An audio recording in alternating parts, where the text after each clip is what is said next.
완전한 사람의 삶의 특징이 뭐냐 하면, 살면서 우리는 많은 경험을 하지 않습니까? 그 경험을 통해서 경험한 내용을 기억을 하지 않습니까? 근데 기억을 하는데요, 그 기억이 거의가 잘못된 기억들입니다. 그런 잘못된 기억을 안 해야 됩니다. 예를 들면 홍길동하고 만나서 놀다가 홍길동한테 얻어맞은 적이 있다. 그러면 어떤 기억을 하느냐? 홍길동 나쁜 놈 이렇게 기억하잖아요. 그 기억을 안 해야 됩니다. 홍길동 나쁜 놈 아니라고요. 왜? 다른 사람한테 밥 사줄 때도 있다고, 그 사람이. 그럼 그 사람은 홍길동을 멋쟁이라고 기억할 거라고요. 그럼 내가 홍길동 나쁜 놈이라고 하는 기억은 잘못된 기억이죠. 그런데 홍길동이가 나를 때렸을 때 내가 그게 반갑고 좋지는 않다고요. 호감이 안 나는 이유가 뭘까요? 홍길동이가 나를 때릴 때 내가 홍길동이가 멋있어 보이고 호감이 가고 그렇지 않는 거거든요. 그 이유가 뭘까? 이제 중용 끝날 때 됐는데 이제 좀 아셔야 되는데, 왜 홍길동한테 얻어맞을 때 홍길동이 싫어질까요? 하늘이 늘 나에게 무엇을 지시하고 있나요?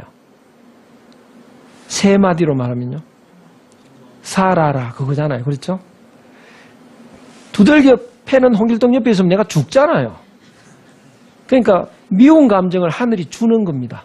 피하라고요. 그러니까 홍길동이 나를 때리면 미워져. 피하는 겁니다. 피하라고 싫은 감정을 줬더니 피하기만 하면 돼.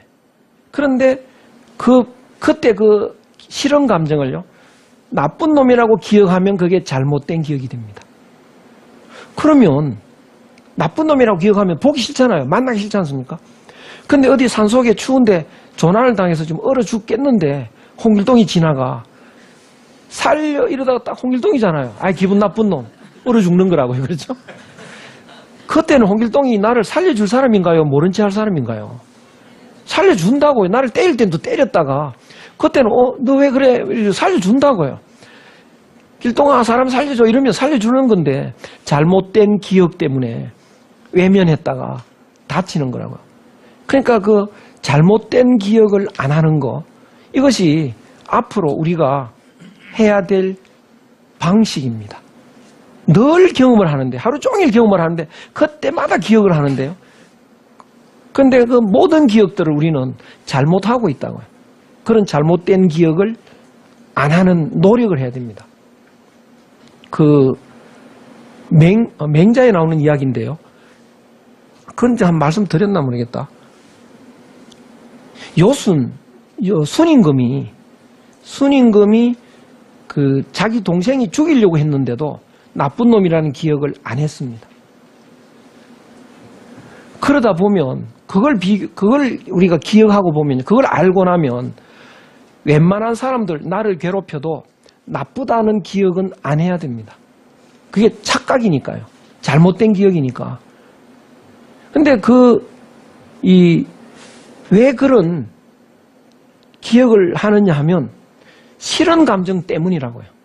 근데 하늘은 피하라고 싫은 감정을 준 거지 그런 잘못된 기억을 하라고 준 것이 아닙니다. 그래서 하늘의 뜻을 이해를 하면 잘못된 기억을 안 해야 되는 건데요. 하늘의 뜻대로만 살면 됩니다. 그러면 피하기만 하고 그냥 마음속은 맑아야죠. 애들은 그렇지 않습니까? 애들은 100일 된 애, 엄마가 젖을 안 주고 있으면 울지 않습니까? 바락바락 울다가 엄마가 젖을 입에 넣어주는 순간 헤헤 웃지 않습니까? 그 나쁜 기억이 없다고요. 근데 우리들은 좀 화가 나면 종일 화가 나죠. 그거. 얘 내가 미안했다 사과해도 그냥 종일 미안하죠. 종일 화가 나죠. 애 마음으로 돌아가야 됩니다. 잘못된 기억을 안 하는 거 중요한 그 방법입니다. 그래서 느낌에만 충만해야지 잘못된 기억을 하는 거, 이것이 욕심에 빠지는 원인입니다. 그러니까 그 홍길동 나쁜 놈이라고 기억하는 순간 욕심이 생기죠. 그놈 그놈한테 불행이 닥쳐라. 이런 이제 잘못된 마음이 생기기 시작합니다. 그래서 우리가 욕심을 만들지 않는 비법 중에 하나가요. 잘못된 기억을 하지 않아야 되는 겁니다. 왕양명 선생의 심정리 이런 가르침이 있는데요. 훌륭한 가르침인데 이걸 이제 오해를 하면 내 마음이 진리다. 심즉리. 이것은 백일된 아이 마음처럼 되었을 때, 공자의 마음처럼 되었을 때 내 마음이 진리니까 내키는 대로 하면 됩니다. 그래서 마음이 진리니까 내키는 대로 하면 된다라는 뜻인데 욕심 많은 사람이 이걸 오해하면 욕심대로 행동한다고요. 그러면 이제 큰 문제가 일어납니다. 그래서 심정리, 내 마음이 진리다. 그래서 완전한 사람의 삶의 모습은 내키는 대로 하면 된다. 그 가르침인데 오해하면 안 된다. 그거를 우리가 잊어서는 안 됩니다. 중용 사상의 발원지가 어딜까요? 동이족입니다. 우리나라를 군자불사지국이라고 불렀습니다. 군자들이 사는 나라, 완전한 세상이란 중용이 실현된 세상, 바로 천국인데요. 모든 사람의 마음이 한 마음이 된 상태에서 공평하게 살아가는 것, 공평하게 살아가는 것, 이것이 이제 중용이고 천국입니다. 완전한 세상이란 중용이 실현된 세상, 바로 천국인데요. 어떤 상태일까? 개인적으로는요, 마음은 인의 마음을, 한국인의 한 마음을 가지고 몸의 행동은 지혜롭게, 질서 있게 살아가는 이런 상태가 개인의 완성, 개인의 중용인데요. 사회적인 중용은 뭐냐? 온 사회에 살아가는 모든 사람의 마음이 한 마음이 된 상태에서 공평하게 살아가는 것, 공평하게 살아가는 것, 이것이 이제 중용이고 천국입니다. 중용 사상의 발원지가 어딜까요? 예, 동이족입니다. 놀랍게도요. 동이족, 바로 그때는 공자가 살았을 때, 그때는 이제 한국이라는 이름은 그때는 없었고요. 단군 조선이 망한 뒤에 이제 중국인들이 동이라고 불렀는데요. 그 동이족들이 흩어져 살았습니다. 그 우리 민족이 중용 사상의 발원지입니다. 공자가 말씀하시기를요. 도불행, 진리가 행해지지 않는다. 공자가 세상에 나타나서 진리를 펼치려고 무진장 애를 썼는데요. 안 된다는 거죠. 우리는 도시에 와서 돈 벌려고 애를 쓰다가 안 되면 어떤 말 합니까? 다 집어치우고 고향 가자. 그렇죠? 가서 옛날에 짓던 농사 도로 짓자. 뭐 이런 그런 넋두리 하거든요. 다 집어치우고 고향 가자. 그런 넋두리를 공자도 했습니다. 도불행, 도가 행해지지 않는구나. 성부, 뗏목을 타고, 부자가 뗏목인데요. 뗏목을 타고 부우해, 바다에 떠버리자.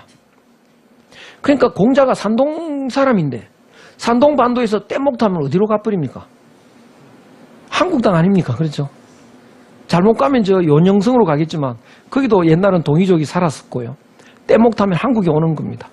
그 다음 문장에 보면요. 자, 욕거 구이. 공자가 구이에 살고 싶어 했다. 구이가 그때는 왜 구이라고 했느냐. 동이족들이 나라가 흩어져 가지고요. 여러 부족들로 나누어졌습니다. 그래서 여러 부족들이라는 말로 구이라고 했습니다. 여러 부족들로 나누어서 살았다. 그 지역에 공자가 가서 살고 싶어. 나는 저 구이들 사는 데 가서 살고 싶다. 혹할 어떤 사람이 말을 합니다. 거기는 저 시골 변방에 누추한 곳인데 여지야 어쩌시려고 그러십니까? 공자의 말씀이요. 군자 거지. 군자들이 거기 살아. 한우지유. 무슨 누추함이 있겠느냐. 거기는 군자들이 사는데 난 거기 가서 살고 싶어. 이 문장에 중국의 유보남이라는 학자가 줄을 달았는데요. 그 책이 논어 정의라는 책입니다. 그 정의에 이런 말이 있습니다. 자욕거 구이. 공자가 구이에 가서 살고 싶어 했다. 그거 하고, 여자는 그거 하고 성부부해 뗏목 타고 바다에 뜨려고 했다. 이것은 모두가, 개자가 모두가 위조선, 조선을 말하는 거다 이거. 공자가 뗏목 타고 어디로 가려고 했느냐? 조선에 가려고 했고, 구이에 살고 싶어 했다. 그 구이는 조선이다. 중용 사상의 근원지, 발상지는, 발원지는 우리 민족이다. 그래서 우리 민족을 중국에서 후한서라는 책에서요, 우리나라를 군자불사지국이라고 불렀습니다. 군자들이 사는 나라, 불사지국, 죽지 않고 사는 나라. 이게 천국이죠. 군자들이 영원히 사는 나라, 천사들이 영원히 사는 나라. 이 천국은 환한 나라죠. 그래서 환국이라고도 했고, 천국은 둘이 아닙니다. 하나입니다. 그래서 한국이라고 합니다. 천국은 하나밖에 없으니까 한국 그 말입니다. 놀라운 나라죠. 놀라운 나라에서 놀라운 사상이 나온 건데요. 우리가 정리를 안 해서, 공자가 정리한 건데요. 우리가 한국인이 정리를 잘 못합니다. 지금도. 그래서 정리하는 습관을 좀 빨리 가져야 되겠습니다. 그런데 지금은 한국이 어떠냐? 천국의 모습을 많이 잃었습니다. 본래 면목을 빨리 회복할 때가 됐습니다. 시 하나 읽고 끝내도록 하겠습니다. 다 아시는 시죠. 일찍이 아시아의 황금 시절에 빛나던 등불의 하나 코리아. 그 등불 다시 한번 켜지는 날에 너는 동방의 찬란한 빛이 되리라. 마음에는 두려움이 없고 머리는 높이 올라간 곳. 높이 올라갔다면 어디까지 올라갔을까요? 하늘까지입니다. 지식은 자유스럽고 바로 자유자재 그 이야기죠. 좁다란 담으로 세계가 조각조각 갈라지지 않는 곳. 온 세계가 지금 갈라지지 않습니까? 한국인들은 한마음으로 갈라지지가 않습니다. 진실의 깊은 곳에서 말씀이 솟아나는 곳. 끊임없이 노력이 완성을 위해 팔을 벌리는 곳. 그 완성이라는 건 바로 군자되는 것. 지성의 맑은 흐름이 굳어진 습관의 모래불판에 길 잃지 않는 곳. 무한히 퍼져나가는 생각과 행동으로 우리들의 마음이 인도되는 곳. 그러한 자유의 천국으로 내 마음의 조국 코리아여 깨어나소서. 우리 다 함께 깨어나시기를 바랍니다. 감사합니다.